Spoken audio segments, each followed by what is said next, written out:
எல்லோருக்கும் வணக்கம். Welcome to Anand's kitchen.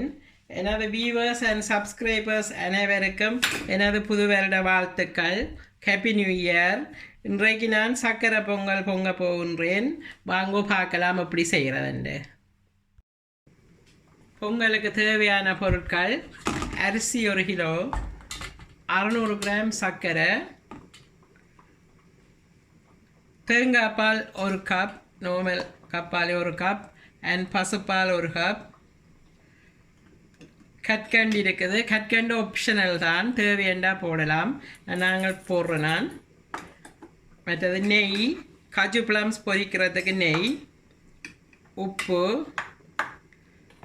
Kaju 100 gram, plums முந்திரிய வத்தல் 50 கிராம்ஸ், பயறு 100 கிராம்ஸ், ஏலக்காய் பவுடர் தேவையான அளவு. ஓகே, இப்போ இந்த தண்ணி கொதிச்சிட்டுது. இதில் 3 லிட்டர், 1 கிலோ அரிசிக்கு 3 லிட்டர் தண்ணி வச்சேன் நான். இந்த அரிசி தண்ணி கொதிச்சிட்டுது. இப்போ இதில் அரிசியை போடுவோம்.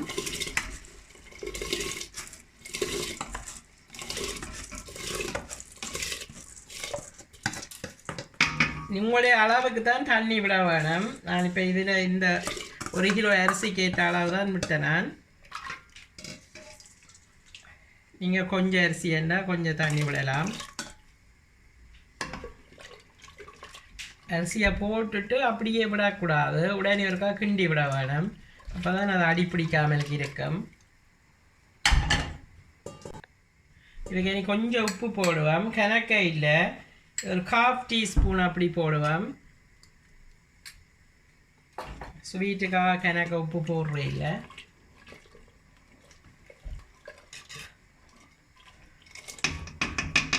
கொதிச்சு கொண்டு இருக்குது, கொதிக்கட்டும்.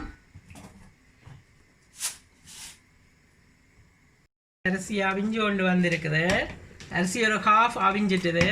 இனி பயறு போடுவோம். நான் ஒரு நாள் முதல் சில பேர் அரிசியோட பயறு போடுறவ, நான் அப்படி போடுறே இல்லை. பயறு அரிசியோட போட கூட கரைஞ்சிடும் எல்லாம்.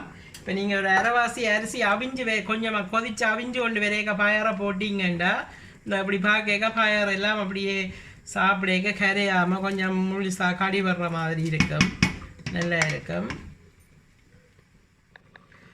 இப்போ இந்த சர்க்கரையை உருக்கிட்டு போடுவோம். நான் சர்க்கரை சில பேர் வெட்டிட்டு அப்படியே போடுறவன், ஆனால் உருக்கிட்டு வடித்து போட்டால் நல்லா இருக்கும். சர்க்கரை உருகுறதுக்கு சும்மா கொஞ்சம் தண்ணி விட்டு சர்க்கரையை கொதிக்க விடுவோம். புளி விரட்டும். இப்போ பார்த்தீங்கன்னா சர்க்கரை இங்கே உருகி கொண்டு வருது. இந்த சர்க்கரை அதிகமாக உருக்கிட்டு வடித்து விட்டால் தான் அதுக்கு கஞ்சல் மண்ணுகள் இருந்தால் ஒன்றும் பெறாது. இல்லாட்டி இந்த டஸ்ட்டுகள் தூசிகள் அதுகள் இருக்கும். அதனால தான் நான் உருக்கி வடிச்சிட்டு விடுறேன். நான் கொதிக்கட்டும். கொதிச்சுரி கொண்டு வருது. ஓகே, இதில் நாங்கள் இந்த காஜு பிளம்ஸையும் பொரித்து வைப்போம். அது பொரிக்கிறதுக்கு தேவையான நெய். நீங்கள் நெய் அளவில்லை, உங்களுக்கு தேவையான அளவு போடலாம். அவ்வளோ வேணுமெண்டு காஜு போடுவோம். நல்லா கொதிக்க விட்டுட்டு போட்டாலும் அது டக்குன்னு எரிஞ்சு போயிடும். அதனால ஒரு அளவு ஃப்ளேவர் லேசாக மெல்லிய நெருப்பில் விட்டுட்டு அப்படி இதை போட்டு வதக்கினீங்கன்னா கணக்காக புரிஞ்சு போயிடும். பொங்கலுக்கும் நீங்கள் ஃபுல் நெருப்பில் விடக்கூடாது. அரிசி போட்டு கொதித்து பயரெல்லாம் போட்டு முடிய நல்ல நெருப்பை குறைச்சி விட்டீங்கன்னா நல்ல பதமாக அவிஞ்சு வரும். ஃபுல் நெருப்பில் விட்டீங்கன்னா அடியில் அடி பிடிச்சிடும். அதில் தான் சொல்கிறேன், குறைச்சி விடுங்க வாண்டு. காஜு இப்போ பார்த்தீங்கன்னா கொஞ்சம் பொரிஞ்சு வருது. இனி இதில் ப்ளம்ஸை போடுவோம். ப்ளம்ஸும் கொஞ்சம் பொரியட்டும். பொங்கல் அவிஞ்சு வந்துட்டுது. இதுக்கெல்லாம் கொஞ்சம் ஏலக்காய் பவுடர் போட போகிறேன். ஏலக்காய் பவுடர் முதல் ஒரு 1/2 டீஸ்பூன் அப்படி போடுறேன். எங்களோட ஃப்ளேவருக்கு ஏற்ற மாதிரி போடுங்க. கூட வேணுமெண்டா கூட போடலாம். நான் அந்த நெய்யுக்குள்ளேயும் கொஞ்சம் போட போகிறேன். அப்போ அந்த வாசம் சேர்ந்து நல்ல டேஸ்ட்டாக வரும். சர்க்கரை உருகிட்டுது. இப்போ அதை நிப்பாட்டுவோம்.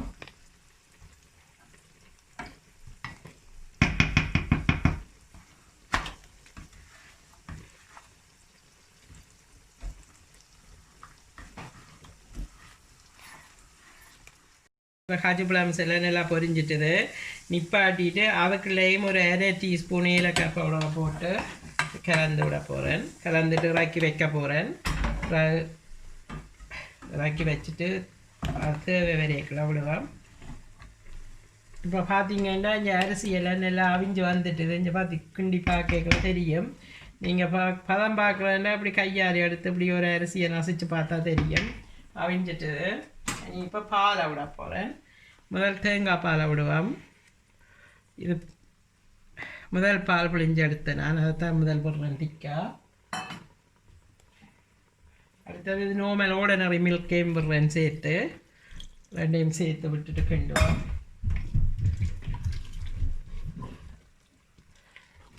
விட்டு கொஞ்சம் உடனே சர்க்கரை விடக்கூடாது. பால்லையும் கொஞ்சம் நேரம் அவிய விட வேணும்.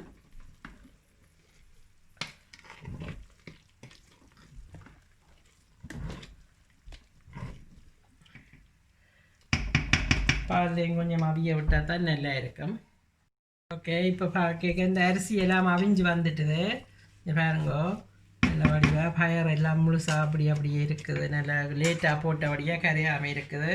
இனி இதில் சர்க்கரையை விட போகிறேன். சர்க்கரையை வடித்து விடுறேன்.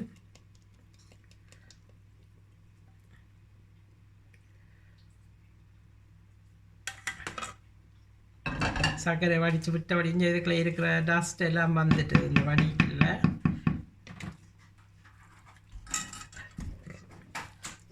சர்க்கரையும் வடித்து விட்டு கொஞ்சம் நல்லா பார்த்தீங்கன்னா கொதிச்சா விஞ்சி நல்லா சர்க்கரை இதெல்லாம் ஊறி வந்துட்டு. இனி இதுக்கெல்லாம் காஜு பழம்ஸையும் போடுறேன். வதக்கி வச்சுருந்தது காஜு பழம்ஸ் நெய் எல்லாத்தையும் போட்டு கற்கண்டையும் போடுவேன். கற்கண்டு போடுறது காரணம் என்னென்னா, கற்கண்டு போட்டிங்கன்னா கொஞ்சம் அந்த புக்கை உருகி அந்த ட்ரை ஆகி காயாமலுக்கு கொஞ்சம் தண்ணி தன்மையாக இருந்துகொண்டே இருக்கும். கற்கண்டு உருகைக்குள்ள இப்போ உங்களுக்கு காஞ்சி வராது, டேஸ்டாகவும் இருக்கும். அப்படி செய்து வேறுங்கோ. நீ இதெல்லாம் போட்டு கிளறிட்டு நல்ல மெல்லிய நெருப்பில் ஒரு 5 மினிட்ஸ் விடுவோம். இந்த பொங்கல் எல்லாம் செய்து ரெடியாக வந்துட்டுது. நல்லா வந்திருக்குது. நீங்களும் இப்படி செய்து பாருங்கோ. இந்த வீடியோ பிடிச்சிருந்தால் லைக் பண்ணுங்கள், கமெண்ட் பண்ணுங்கள், ஷேர் பண்ணுங்கள், அண்ட் மறக்காமல் சப்ஸ்கிரைப் பண்ணுங்கோ. தேங்க்யூ, பாய்.